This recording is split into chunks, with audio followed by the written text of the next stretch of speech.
Alors, pourquoi faut-il devenir moniteur de plongée le plus tôt possible? Est-ce que vous avez déjà rêvé de devenir moniteur de plongée?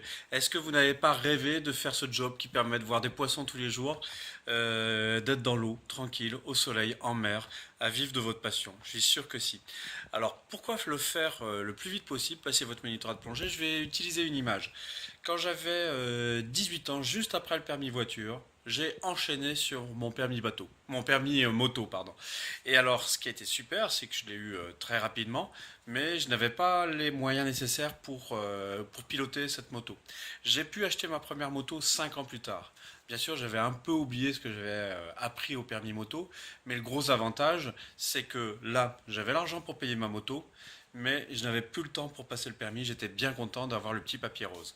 Et ben pour la plongée, c'est la même chose. Je pense pas que vous alliez devenir forcément moniteur de plongée à temps complet. Et puis de toute façon, il faut pas oublier que c'est un rêve qui vite s'effrite, puisque un moniteur de plongée s'engage généralement dans l'activité pendant 2 à 3 ans pour arrêter par la suite.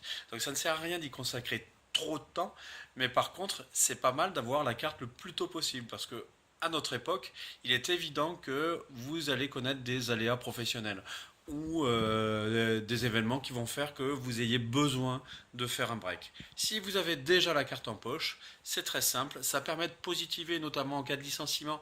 Plutôt que de vous dire ah je vais pas trouver de boulot, etc. Vous pouvez vous dire waouh c'est super, je vais pouvoir essayer de partir 3 mois à l'étranger, enseigner la plongée et après je serai en pleine forme pour trouver du travail.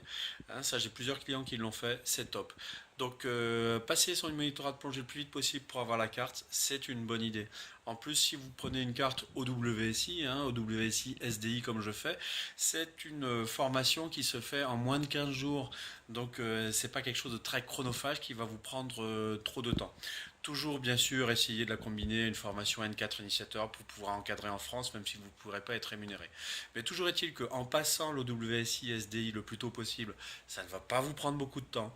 Ça vous demande un investissement relativement limité. Ça vous permet d'avoir la carte. Et un jour, comme ça, si quelque chose ne va plus dans votre famille, dans votre vie professionnelle, vous pouvez enfin réaliser votre rêve pour un petit temps. Hein, en devenant moniteur de plongée et qui sait peut-être continuer par la suite.